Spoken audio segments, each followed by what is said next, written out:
Yung tawag na may kulay. So ako po si Jai. Jai na lang para mas madali. Eh, Jai lang kasi. Sir, dito po yung training ng mga professor. Naka-register po ba sila? Opo, si Pastor Alan Kisto po. Alan Kisto. Pastor Alan Kisto. So first is assessment of learning. Sino mong familiar sa assessment of learning? Familiar lang po. Ay, hindi talaga ko isa po. Ayun. Alan? Opo. Okay. Kisto. Opo, double L. Kisto, Alan Kisto. Kisto. Kisto. And pangalan po UUISTO. natin ay yung ating reading system worksheet. Okay na po tayo? Okay. Wala po. Nag-register po Opo, ba sila? kahapon. Nag-register. Ay, yung... So maraming salamat po linggo. sa inyong pagpunta. UUISTO. STO. Oh, STO. Mga ating nag-work guys, pero we see to it that we still join wait lang po. yung ating mga ganitong gathering. And I will assure you that this will be worth it. Kung Dito saan po po ako ay nag-register natin ang mga konsepto na ating pag-aaral ngayon sa ating pagtuturo sa GNU. At kahit hindi po sa GNU, sino po ito ang nag-isturuan nakita? Public school, private school, college, meron po? Meron ba? Wala na sa GNU lang po tayo. Pastor Lan. Kaya din talaga. Wait lang po. Pastor, wait lang po. Kasi tayo lang. Susulitin natin itong araw na ito. You may ask me questions. Total naman ako pare-parehas na naman po tayo. So, ayan po yung ating mga topics for today. Dito po nag-register eh. Wait lang po. Wala po ito. So ako po yan, ako si Shirley Karen. Register po ako ng Luciano Campus University. Pinahead din po siya ni Dr. Greg. Laptop session as mentioned by Pastor Len. So I've taken the Board of Licensure Examination for Teachers last 2022. To national lecture, nagturo po tayo sa iba't ibang lugar sa Pilipinas, Luzon, Visayas, Mindanao, BEd, Special Education Major, and Past and NSF. So, mahilig tayo sa mga creative things, yan sa mga makukulay na bagay. So, meron ako ipapakita dito sa ating pakibasa mo sa saglit, pakitigan ng teacher. Pupunta-punta po ako dyan para sa mga Alright, so sir, pangalan po. Ferdan, ano po yung parang interpretation mo dito sa picture niyo? Ito po. Mayoris po ako nakal. Okay na po. So, yung exam nila is 20. Po. For extension, pero may mga animals dyan na it is impossible for them to benefit. Bakit impossible? Halimbawa yung elephant, May na po. it is too heavy para paakyat din sila. Okay. Pero pansinin po natin. Halimbawa yung fish. How can that fish climb in the tree? Pero ang sabi niya, magkakaroon ng fair selection. They the same exam. Exam is to climb the tree. Paano makakapas yung ilan? Hindi naman makakagaling dito. Thank you, sir. Paano nga naman sila makakapasa? Wala sa nature nila, umakyat ng puno. Nakuha. Pero sabi dyan, for fair selection, para pantay-pantay, isang exam lang tayo. Medyo nagkagat po natin yung parang patutungo. So, kaya ang gusto kong i-present, before we further tackle yung assessment of learning, ang multiple intelligence. Narinig na po ang multiple intelligence, narinig, yan, encounter, by Howard Gardner, isa sa mga kinikilalang psychologist, pagdating sa larangan ng edukasyon and even sa psychology itself. So actually, ito pong kanyang theory ay related din sa philosophy. Very much inclined sa philosophy. So sige, walang patumpik-tumpik pa. Para madali natin makabisado, gumawa po ako ng acronym. Invisible M. Ano po ulit? Invisible M. Sabi sa part ng teacher. 1, 2, 3, go! Invisible. Invisible M. So basta-basahin po natin. Interpersonal, naturalist, verbal linguistic, visual spatial, intrapersonal, bodily kinesthetic, logical mathematical, existential, and musical arithmetic. Alright? So ito po yung iba't ibang klase ng talino. Hindi lang siya ma-assess sa isang larangan lang. Right? So invisible M po ang pinaka-acronym para madali siya tandaan. So, hindi po sunod-sunod yung slides na aking papakita at iba po yung terminologies na ating ginamit, but rest assured na matatalakay po natin itong siyam na ito. So dito po tayo sa ating music part. This intelligence refers sa inclination of sound and vibration. As kami po, mga professors natin, nag-incline or a part ng praise and worship team. Meron po, again, marami-rami din. So bakit hindi ka part ng praise and worship team? The fact talagang makinig ka sa music, nakakapag-focus ka mag-aral or magturo or gumawa ng lesson habang nakikinig, you can say na musically smart ka or musically inclined. Pero may mga tao, nasabi nila hindi ito nabiyayaan na, nung alam niyo yun, yung parang sa tono, mahilig siya kumanta pero sino na talaga. May mga ganun tayong kilala, di ba? But that's fine kasi nakitrain naman po iyon, di ba? Ang mahalaga meron tayong will matuto, okay? Proceed tayo dun sa art smart. Sabi dyan, itong intelligence na ito, pinaramasal ito ang knowledge that occurs through shapes, images, patterns, designs, and textures. Kaya sa ating mga churches at even schools, may mga tao tayong inaasahan na tutulong sa paggawa ng props, di ba? Sila yung magaling dyan, sila yung magaling mag-design ng stage, sila yung sa mga production, sila yung mga may kinalaman sa theme, ang kulay, yan. So, everything that's related to arts. Kasama yung dyan mamaya yung visual smart. Doon muna tayo sa body smart. Sabi dyan, this is always associated with the concept of, ano po yung mga highlight? Pakilaksan. Learning by doing. Bakit ko siya hinayat? Kasi ito po yung sobrang halaga. Learning by doing, dyan po iikot yung ating discussion maya-maya. Bakit kailangan natin mong aralan ng mga multiple intelligence na ito? Simple lang, kasi teachers tayo. Mag-a-assess tayo ng mga estudyante na may iba't ibang skills, di ba? So, learning by doing by John Dewey, sabi niya, mas natututo ang mga tao or mga bata pag sila mismo involved. Pansinin po natin yan. Minsan, pag sobrang haba ng lecture, tinutulugan tayo ng mga estudyante natin. Sino nakaranas ng lugar? Ako. Ako din. Naranasan ko yun, tinutulugan talaga ako ng estudyante. Kasi puro lecture. Kailangan niya, yung gagalaw siya, yung may activity siya. Kasi pag sinigyan mga kapatid, di ba, kahit college, kahit matanda na, minsan gusto mo rin yung activity ng bata. Di ba nag-enjoy pa rin sila? So, learning by doing, ayan. Ito rin yung mga taong inclined sa sayaw, sa sports. Kaya ako may mga gawain tayo na student camp dito sa GLU, sport natin yun. Kasi it's part of learning, so body sport. Then next ay yung ating logic sport. So, ano po yung intelligence na ginagamit dyan? Ano po yung first na naka-highlight? Numbers. Kasama po dyan sa logical mathematical. Kumbaga yung shortcut na lang pinuha natin. Logical mathematical, hindi lang sa numbers, pati sa puzzles, patterns. Yung mga tao mahilig mag-solve ng problema. Yung mga mahilig gumanap ng solution. So we can consider them as logically smart or mathematically smart. Sino ito mahilig sa abstract reasoning? Abstract reasoning? Mahilig? Ayun si Pastor. So, yung logically smart. Ito po yung isang self-smart, yung tinatawag natin intrapersonal. Kasama po dyan, itong people smart, interpersonal, interaction, interrelationship. Diba? So, intra po na tayo, yung sa taas. Sabi dyan, ang talino is our human self-reflective ability kung saan we step outside of ourselves and think about our own life. Kilala mo ba sarili mo? Yan yung mga tanong, kilala mo ba sarili mo? Paano ba ako matuto? Ano ba yung mga bagay na ayaw? So, once sasagot mo yung mga ganun tanong, we can say that we are self-smart.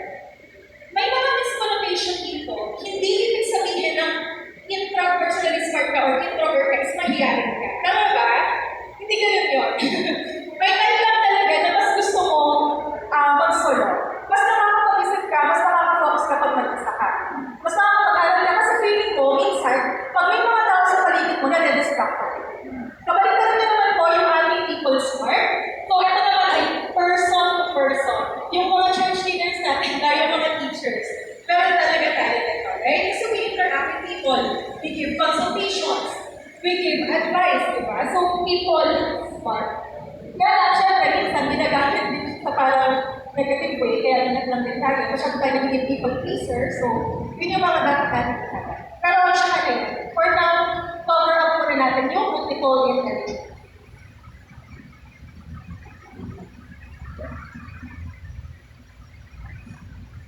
Okay.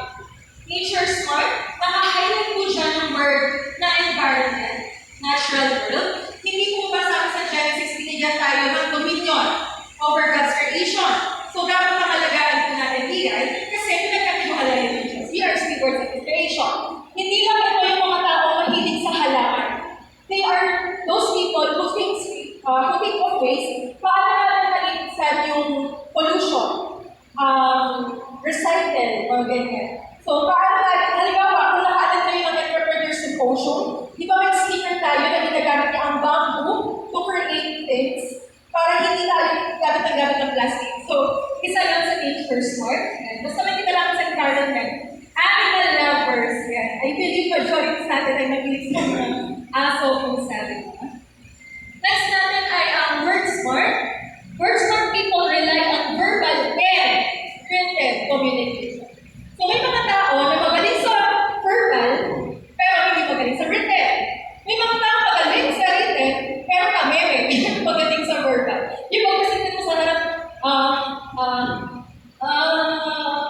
pero pag tinignan mo yung papel niya, ang ganda. Ganda ng reflection niya. Sure ako nakakita na kayo or naka-encounter kayo ng ganang sequence. So, kahit ano siya sa dalawa, as long as we are very good when it comes to yung communication, na-written ako verbal, we can say we are word smart. So, dito pala, baliktad. Hinuli ko si existential. Sabi natin kanina, invisible and hinuli ko siya bakit? Originally, walo lang po yung intelligence na sinabi ni partner. Pero, ito yung function, ito yung pinakabago. At the same time, ito kasi yung mas relatable sa atin. Okay? Existence involves a person's capacity to ponder deep questions. Di ba wala tayo nakatanungan? About human existence. Bakit tayo nandito? What's the meaning of life? What the purpose of life? So, tayo mga pastor, mga guro, administration, mga theology, philosophers also, they are treated here. We are existentially smart. So, ano ba yung ibig sabihin ng lahat ng death? Ano yung meron pag namatay tayo ngayon? Ano yung sinasabi natin sa mga non-believer kung nag-share tayo? Diba? So, it falls under the category of existentialism or existential intelligence. So, yan po yung siyang na multiple intelligences by Howard Gardner. Kung mapapansin ko, ang dami yung titles kasi visual spatial ako. Mas magaling ko ako matuto pag nakakita ako ng pictures. Or kaya parang maganda yung nasa harap. O kaya yung parang creative yung nandiyan. So sige, sino po dito? Magtatanong ako, kayo po ma'am? Ay hindi, tama pala. Kayo po sir, ano po yung parang pinaka-intelligence ni Jared? Ito po kayo. Marami po tayong parang intelligence sa government. Kahit isa lang po dyan, yung parang top 1. Interpersonal. So, interaction with people po. So, interpersonal sa kanya, lahat tayo ay may kanya-kanya parang pinakatalino. Lahat yung meron tayo, yes, even po. Pero lang talaga pala. So, yan, bakit kailangan natin siyang palakayin? Kasi introduction po yan sa ating major topic, which is yung assessment of learning. Yan yung mga kinoconsider natin sa pag-assess or pagbibigay ng grade sa ating mga estudyante. Double-check ko lang yung aking. Alright, so definition, purposes, types, practical examples. So, tutuwa kayo sa practical examples. I promise. Bibigay ko yan para sa susunod na. Alright, so what is assessment? Answer. What is assessment for you? What is assessment? Your own definition. Wala mo guys. Okay lang. Thank you. Anyone? Ano po ang assessment? Sige, sir. What is assessment? What we have, what we can try, what we can give to, what we can assess. Okay, what you have, what can assess based on the given situation. Last, kung gusto ka po mag-share, ask sir. Evaluation. Evaluation. In-evaluate natin, tinitingnan natin kung ano nga ba yung deserve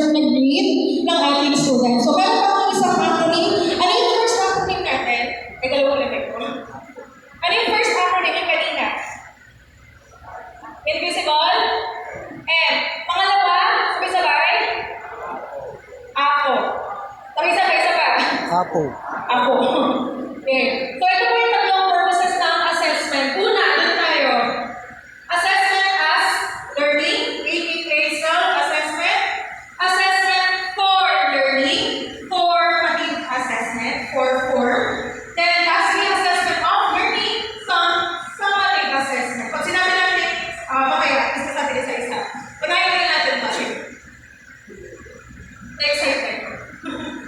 Assessment as learning is an educational approach that emphasizes the active involvement of students in their own learning process through self-assessment and reflection. So ito, self-accountability. Para accountable ka sa sarili mong learning. Yung student, siya mismo sa sarili niya ang mag-evaluate kung may natutunan siya or wala. Or kung ano yung gusto niya matutunan na nahihirapan siya. So assessment as learning. Sa ating mga teachers, magagawa din natin ito, personal call. Paano ba ako magturo? Ano yung pangit sa akin pag nagtuturo ako? Masyado ba akong bookish? Pag sabing bookish na madaling ka lang nag-text ko, i-text ko. Kung ano yung nasa libro, yan ang sagot. Walang ibang sagot. Ito lang. Halimbawa lang. Yung talagang ano, ina-evaluate mo, ano ba yung sabi kong mali? Diba? Ano yung sabi kong mali? Parang wrong grammar ako kanina. Parang malitin ko ako kanina. Paano ko i-improve yun? Paano yung pagkakamali? Kasi sabihin ko mas mo, ay mali pala yung sinabi ko. Diba? So, self-assessment yun. Na-assess mo kung paano ka magturo, so active involvement. Mamaya may specific ano tayo, example. Overview muna. Assessment for learning. Sabi natin dyan yung kalinang formula. Focuses on using assessment to inform and improve teaching and learning throughout the instructional process. Okay. Kanina sabi natin self-assessment. Kung sinabi natin formative, umaaktar na yung lecture mo, umaaktar na yung block 1, yung block 2, and ito yung mga activities na binibigay mo sa students mo. Quiz, C4, recitation, ayan. Lahat ng activities na nangyayari dyan sa loob ng classroom mo ay part ng assessment for learning. Define muna natin yung assessment of learning bago natin slide computer. Sorry. Okay. Assessment of learning. Evaluate and measure students' achievement and proficiency at the end of a course, a unit, or academic year. Sa scenario natin sa block. Ito yung final grade na sinasubmit natin sa registrar. Okay? Pag sinabing assessment of learning. So, ibig sabihin, itong assessment for learning, wala po itong grade. Okay? Wala po itong grade. Tinitingnan lang muna natin kung ano yung capacity nila. Magkakaroon lang yan ng grade pag sa katapos na ng school year. Kaya nga po sa DepEd, sa atin lang po kung may mga anak kayo sa DepEd or kamag-anak kayo sa DepEd, tandaan niyo po, nagbibigay po kami ng exam, pero ng quizzes, assignment, pero hindi recorded. Ang nire-record lang namin, yung quarter test. Quarter 1, quarter 2, quarter 3, quarter 4. Same sa atin, block 1, block 2, block 3, block 4. Yung final grade lang or yung test yung nire-record namin. Pero sabi na natin, bawat institution ay may kanya-kanyang rubrics, which is tatalakayin natin mamaya. So, malinaw po tayo, recap lang ha. Assessment as learning, sarili mo. Assessment for learning, pino-form mo lang sila, pino-overcome mo yung mga weakness, tinitingnan mo yung strength. Pag sinabi assessment of learning, may grade na talaga siya. Okay, yun lang yung distinction nila. Ito yung magugustuhan nyo. Bibigyan natin siya ng example mamaya. Sige po, pwede niyong picturein. Sa tinapilaka pala ng klase ng exam, hindi lang pala siya preparing. Diba? So, doon muna tayo sa types. Sabi natin dyan, self-reflection. Kasama po dyan yung mga journals, learning logs, checklist. Pero sa student yan, pwede nyo silang turuan paano mag-checklist ang sarili nila, pero sila gagawa. So, same din. Goal setting, ayan, mga worksheets, personal learning plans. Pag sa student, itong week na to, ito aralin ko, ito aralin ko, ito aralin ko. Plans. Self-quizzes. Sinong familiar sa Quizlet? Quizlet? Familiar? Yung mga online flashcards po na ginagamit. So, Quizlet. Pag sinabi natin your assessment, yung kaklase mo, pwede kang i-assess. Ikaw mag-process ka sa co-teacher mo. Mga ganun. Then, learning portfolio, yan yung mga projects, kung nagpaka-project kayo yung portfolio. Yung English grammar ko, sa Bulacan kasi ako mag-GLP.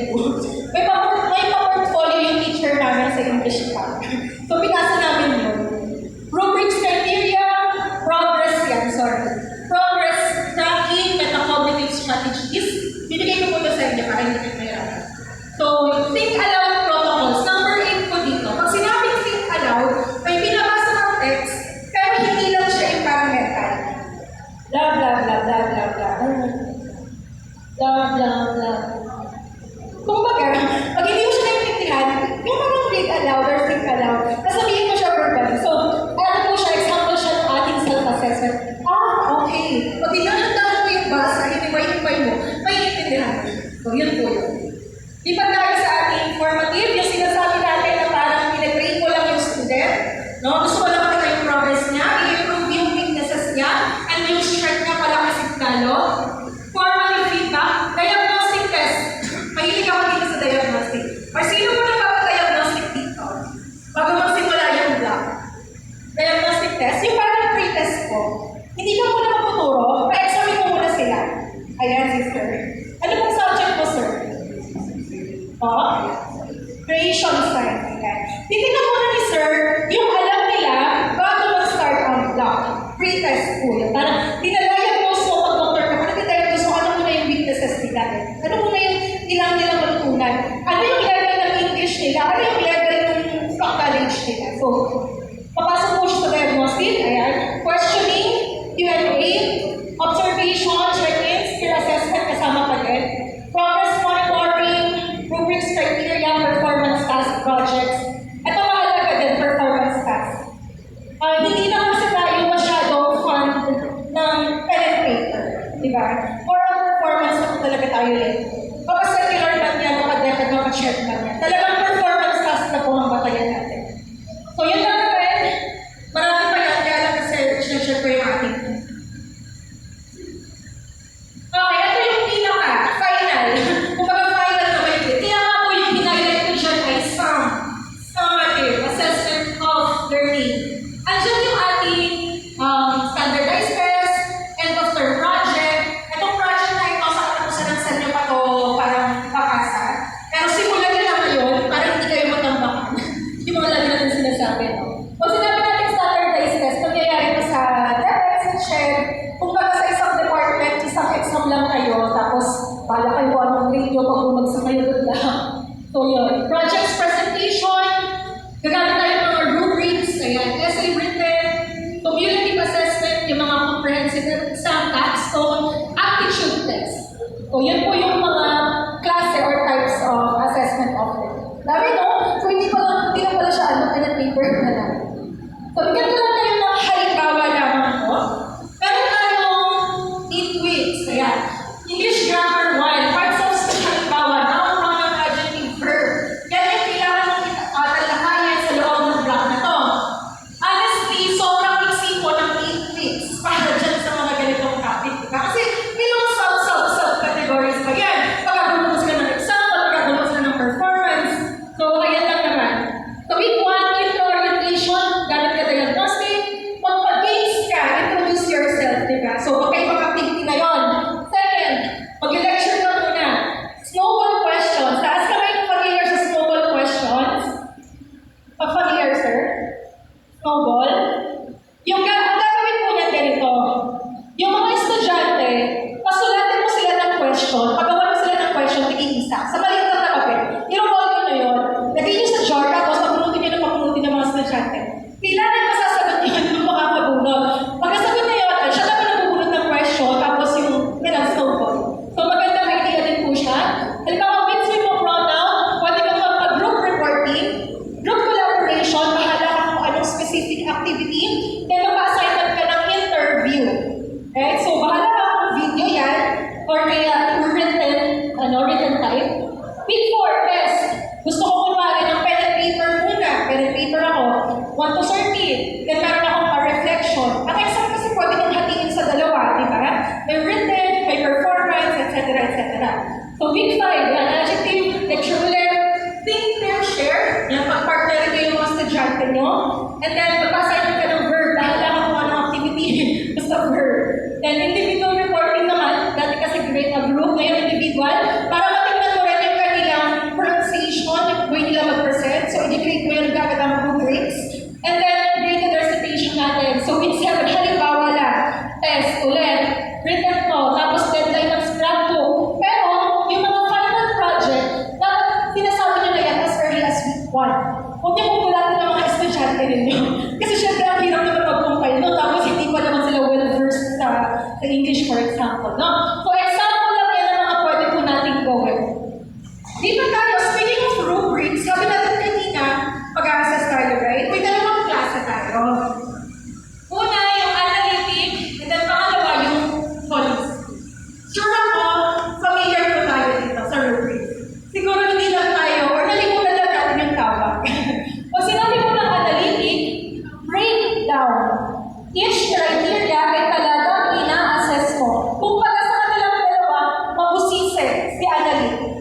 Okay? Pabusisi yan. Pag sinabi natin holistic, yan yung kabuuang performance. Ginagamit ang analytics pag konti lang yung estudyante mo, o kaya marami kayong time. Okay? Pero pag sobrang dami nung i-assess mo at may silang oras mo, gagamit mo tayo ng holistic. So ito po yung example ng analytic. Sabi natin, criteria 1, responsibility, 2, quality of work, cooperation, leadership, overall assessment. Bawat isa dyan ay meron pang 1.2 point, 3 point, 4 points. Pag-usisi. So bawat category ay talagang i-assess mo ngayon. Guys, so yan po ang analytic. Detailed feedback.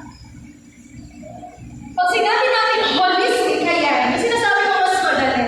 Mabilisan, maramihan. Yung bulk talaga, ano mo, ang i-assess mo. Halimbawa, overall 24 points, pinakamataas, exemplary, proficient, acceptable, pasado, with, medyo hindi na-meet yung criteria, then unacceptable, 6. Example lang yung mga numbers dyan, pero yan yung gist, or yan yung major idea na holistic growth. Kaya ba? O, naman talaga. Alright, so meron din tayong dalawang major types ng test or ng exam. Meron tayong tinatawag na, ano po ito? Pakilaksan? Criterion. Criterion and Learn. norm. Okay, criterion and norm reference test. Yan po kayo ng example. Halimbawa, yung Board of Licensure namin.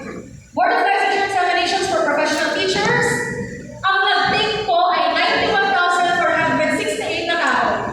Okay, for elementary lang to, hindi pa secondary. Ang nakapasa lang ay 49,783 na tao. Okay, or teachers.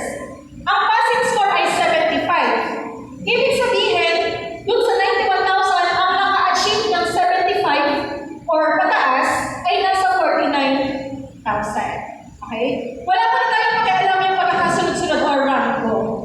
Dito siya papasok ngayon sa norm reference test. Yan. So, kino-compare natin yung performance ng tao sa iba pang tao. Kanina kasi kino-compare natin ang performance ng tao sa criteria. Basta maka 75 ka, pasado ka. LPT ka, okay na yun. Dito, yung mga nakapasa na to, yung 49, irarango pa po natin siya. Yun ang norm. Okay? So, halimbawa, board at watcher, 10 lang po kami. Ang rank ko is 8. Pero pa dyan, hindi lang pinag-credit yung rank 11 hanggang rank 20. So, nagkat po natin, kung baga kino-compare natin siya sa kanyang group as an individual. So, sa klase, meron din tayo siya, di ba? Manya cum laude, summa cum laude, cum laude. Kino-compare natin siya sa kabuuan ng GLU population. Pero meron din tayo awarding sa kada campus. Kasi syempre, nare-recognize natin na itong estudyante ito sa campus namin, siya talaga yung nag-effort, ayan, nag-aral talaga. So, yun. So, within your campus, siya yung top 1. Pero within the GLU, for example, sa kabuuan, halimbawa, lagi siya nakakuha ng place. Okay? So, yan po. Norm reference and criterion or criteria reference. Ask ko lang po, sino dito yung 65 years old or above? Thank you, si Ma'am lang. The rest po, magsi-65 pa lang. Bakit ko tinatanong? Kasi, meron akong kasabayan na 65 years old top notcher sa test. 94, ano siya? Di ba sabi ko kanina, 91,000 people lang nag-take na board exam. Sabi, 65 years old ang top 10 sa left. Top 10, Visayas. Bakit ko siya sinashare? Hindi para ibang malaki or yabang. Ibig ko sabihin, wala sa edad po yan. Tama ko? Wala sa edad yan eh. Nasa effort yan. Nandun yan sa pag-ano mo, pagpupursige mo. So, sabi siya, there is time for everything. And a season for every activity under the heavens. So, sabi niya, ito kasi ang testimony niya naman, hindi talaga siya nakapag-aral kasi inuna niya magpamilya.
hindi pwedeng lahat top 1. Hindi pwedeng lahat top 2. Ngayon naman, sabi natin siya kanina, di ba, yung bell curve, yung normal distribution, symmetrical, lahat na nataas. Dito lang sa kabila, di ba tayo dyan sa blue? Pag sinabi kasi skew po, so nakatalikod siya dun sa positive. Kaya siya ang positive skew. Dito naman lahat ng estudyante, mababa. Wala nang magaling. Wala nang mataas. Wala nang naka-reach ng criteria ng 90. So kanina sobrang taas, lahat ng estudyante mo 98, lahat ng estudyante mo 97. Dito naman lahat ng estudyante mo 76, 78, 80, yung mga ganong magandang style. No? So, ayan po ang ating bell curve. Kaya mahalaga, i-double check natin ang rubrics natin, yung criteria natin, para tayo magpa-exam, hindi lang puro pen and paper, kasi sabi nga natin, may iba't ibang talino po ang mga estudyante. So, yun ang bell curve. Okay, sir ko lang sa inyo. Pakibasa ko sa gabi, tatahimik ko na ako.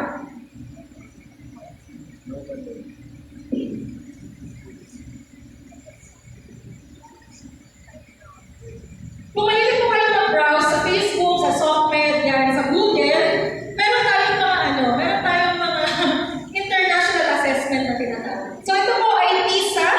Ang PISA ay isang international body na nag-test ng iba't ibang countries kasama ang Philippines. Mga 15 years old po ang kanilang ina-assess. Ngayon, sabi dyan, why Filipino students perform poorly in global learning assessments? Ano lang yun ang 2024 lang po? Philippine ranks at the bottom of the PISA test on creative thinking. Nasa top 1 and lowest in Asia tayo. Ha? Pero kung titignan mo, sa Facebook, panay ang post ng medals, panay ang post ng diploma, panay ang post ng certificate with honors, ganyan, pati sa college, lahat na cum laude, lahat na lang, ganito. Pero bakit ito ang result? Internationally ito. Diba? So, para mapapatanong, paano naman talaga yung quality ng guidebook natin? Nakakalungkot. So, sana tayo bilang, of course, sa Christian setup po tayo. Let us be accountable sa pag-grade po natin ng ating mga students. Diba? Be fair, kumbaga. Pero huwag kayo mag-alala. Top 1 to top 10 lowest in Asia, Philippines, pero top 1 to top 10 pagdating sa Miss Universe, pagdating sa gambling, sa Yahoo Finance ko kinuha to. So, hindi siya sa Facebook na parang eme-eme. Sa Yahoo Finance, check niyo po yung mga economic natin sa Google. Pero pagdating talaga dito, sige, disclaimer, wala akong against sa mga beauty pageant. Wala akong problema dyan. Kaya lang, ano yung pinapakitang priority nito sa Pilipinas? Diba? Sabi ko, okay. Okay. Third world country tayo, pero nasa top 1 tayo. Pagdating sa gambling, nasa 76 casinos meron sa Pilipinas as per Yahoo Finance. So, check po natin. Huwag niyo ako tutulugan kung gustuhan niyo ito. Assessment records. Promise magugustuhan niyo ito. Dapat, no? Ito yung mga pagkakamali na ginagawa natin bilang teachers. Ako din, guilty din ako sa iba dito. Nagagawa ko din siya. Central tendency, nilagyan ko siya ng picture ba? Magaling ko lahat. Halo, horns, leniency, severity, similarity, recency, greater attribution, proximity, and contrast error. Sa isa natin yan, dalawa sa isang slide. Okay. Central tendency error, nakita ko kanina ang ating bell curve. Meron tayong positive negative skew at meron tayong normal curve. Dito naman, assessors or teachers, nire-rate natin lahat ng estudyante as average. Walang mataas, walang mababa, lahat kayo pantay-pantay. Average. Kung lahat kayo 86, ayan, 87, 88, dun lang naglalaro yung pag-grade ko sa inyo. O wala na magaling. Wala na yung mahina. No? So extreme. Na-avoid natin yung extreme high and low. Kaya yung curve natin ay patusok. Triangle yan pag tinignan natin. So, yan po. Pangalawa, the tendency nito, baka maraming guilty dyan, to favor students who are perceived as similar to the teacher in terms of interest, background, heart, personality. Ay, magka-church kami niyan. Ay, parehas kami nag-aral sa ganitong school. Ay, parehas kami mahilig sa ganitong subject. Ay, parehas kami kasi nakikita kami sa review sa akin. So, parang na mas magbigay ng favor sa akin. Kasi similar kayo. Nakikita ko ikaw yung dati, kapag ka din dati, tapos kinariya, nag-effort, blah, blah, blah. So, certain tendency, similarity, yan. Kaya po talaga sila ng hawak na star. May questions dito so far? Mag-interact po kayo pag meron na. Ano tayo ngayon? Prof to prof. Part to part tayo. Di ba tayo? Ego and Horn's effect. From the picture itself, alam na natin kung ano ibig sabihin. Okay? The teacher's positive impression of the student influences their evaluation of specific aspects of the student's work. Sa kabila naman, the opposite of halo effect, kung saan ang negative impression ng student affects their evaluation across different areas. So ito, ang balik ng estudyante. Kawawa naman kung ibabagsak ko. Galing ako probinsya ito. Kasi syempre, paano naman ilawan yung mga ganitong grammar? Hindi. Kaya kailangan natin siya binyan ng mataas na score. Kasi mabait siya. Kasi ma-effort siya. Thank you po. Dito naman sa kabila, Horns. Itong estudyante ko, parang hinihirapan ako pag nagtuturo. Attitude na. So pag gano'n, parang may negative na impression na kahit maganda ang output niya, mababa ang score. Kasi pinapagditahan na eh. Tama ba yun? Bakit parang hindi siya nagpapakita ng ano sa akin? Kaya hindi siya hindi siya pala-resign. Hindi siya active. No? Pag tinatanong mo isang tanong, isang sagot, ina-elaborate mo, tanongin mo pa para magdagdag pa siya ng isang wala talaga. So, at saka sa secular world, or the secular center of education, kahit quote-unquote, demonyo, yung ugali ng bata niya. Pag maganda ang performance niya sa klase, yung output niya, kailangan mo bigyan ng mataas na score niya. Regardless sa ugali niya. Huwag natin parang isaalang-alang lagi yung ugali unless sa rubrics ng school mo ay may percentage ka. Okay? Kung may values percentage 5%, edi pwede mo siyang bawian doon, pero the rest ng grades niya huwag mong gagalaw. Okay? So yun lang po, as per our program, magkaroon muna tayo ng short break. Pero kung may tanong po kayo, feel free, bakas na. O sige po, short break daw tayo.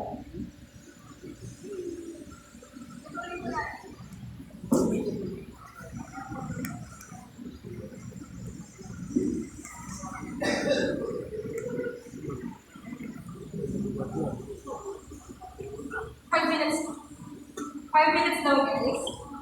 Pag may tanong po kayo, sabihin na.